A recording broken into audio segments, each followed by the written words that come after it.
Je voudrais coûte faire cette vidéo cette nuit parce que j'ai une obligation d'aider toujours ma communauté. Donc je voudrais vous présenter une antenne pour ceux qui ne le connaissent pas ou qui ne la connaissent pas. C'est une antenne NC-Link. Vous voyez déjà l'antenne NC-Link. C'est NC-Link et M5. Le modèle c'est 513. C'est une antenne qui permet de faire des liaisons point à point ou de point multipoint que je voudrais présenter dans cette vidéo. Tout d'abord, je vous présente l'antenne lui-même. L'antenne avec moi.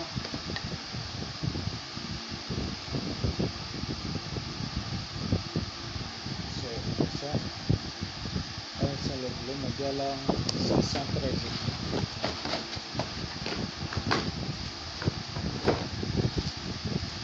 C'est l'antenne.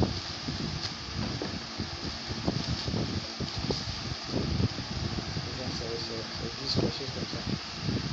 Vous pouvez bien la regarder comme ça aussi.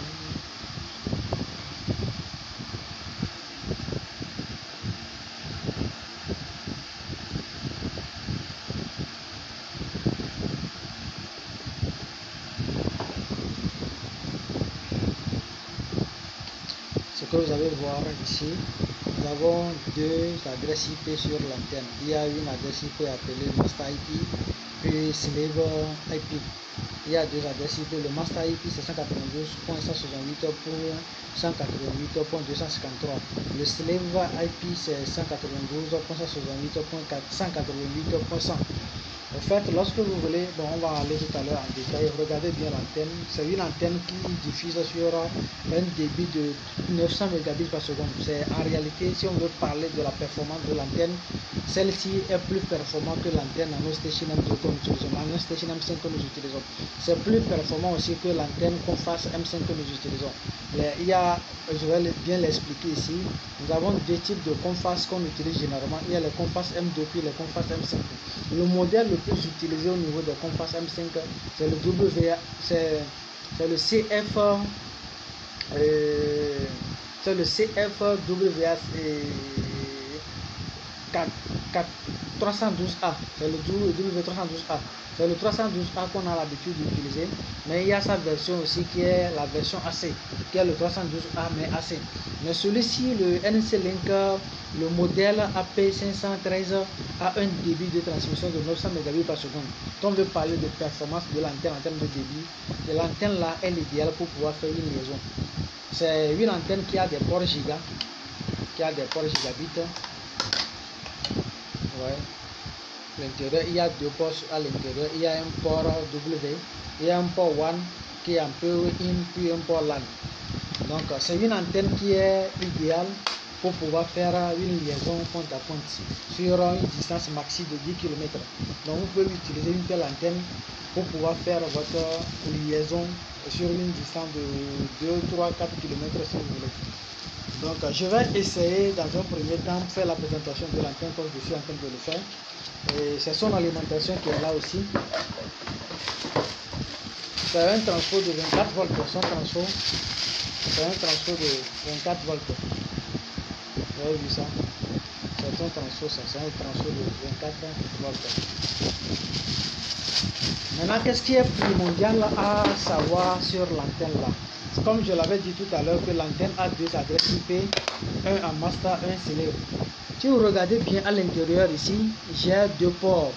Il y a un port WAN, PoE in et un port LAN. En haut des ports là, vous allez voir qu'il y a un interrupteur. Et à côté, ils ont fait des signaux pour pouvoir indiquer l'antenne lorsqu'elle est en slave, l'antenne lorsqu'elle est en AP. Donc lorsque vous voulez configurer l'antenne, l'interrupteur doit être sur l'AP. L'interrupteur doit être sur le mode master. Ça veut dire que la première antenne, vous le configurez en mode AP. Et la deuxième antenne, vous la mettez d'abord sur slave avant de passer à sa configuration. C'est comme on fait la configuration normale de toutes les antennes. Mais ici, c'est un peu plus précis. Je vais configurer ma première antenne en mode AP. je mets l'interrupteur en mode AP ou bien en mode master et je fais la configuration.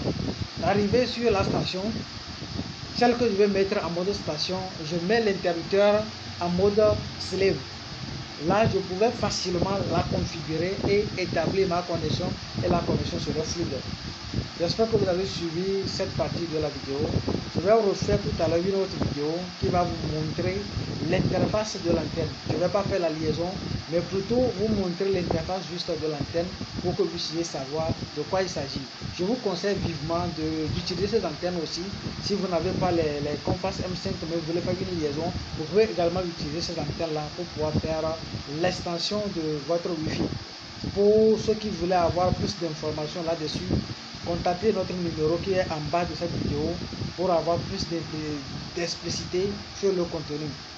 Je vais en même temps profiter de l'occasion pour vous dire que nous avons prévu une formation en présentiel et en ligne à partir du mois prochain. Le 1er septembre au 30 septembre, nous allons rester ensemble pour partage de B2B, partage de connaissances pratiques sur le terrain. Je vais en même temps vous dire que dans ce monde-ci aujourd'hui, le domaine de l'informatique ou le domaine du réseau informatique a une place importante aujourd'hui. Donc faites-vous former dans le domaine pour pouvoir réjouir, pour pouvoir profiter de la nouvelle technologie et aider les gens aussi à gagner leur vie à travers l'internet ou bien à travers la connexion internet. Donc il y a une formation purement pratique qui parle du réseau informatique et télécom. Tout est expliqué, tout est pratique. Prenez la formation, rejoignez la formation pour qu'on puisse partager nos connaissances ensemble, nos compétences ensemble pour que vous aussi, vous puissiez gagner de l'argent dans le domaine. Donc je vais passer tout à l'heure à mon écran et on va faire la pratique tout à l'heure pour avoir accès à l'interface de l'antenne. Lorsque vous voulez configurer l'antenne en mode AP, l'interrupteur devait être en mode, l'interrupteur devait être sur l'option master. Le master, l'adresse IP est 192.168.188.253. Donc lorsque vous voulez accéder à l'interface de l'antenne en mode AP, vous devez utiliser l'adresse IP 192.168.253. En ce moment, vous êtes connecté sur l'antenne en tant que mode AP.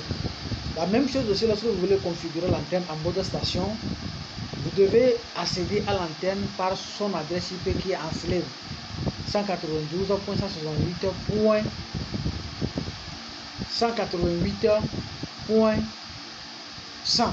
C'est avec une telle adresse IP que vous pourrez accéder à l'interface de l'antenne et le configurer en mode station.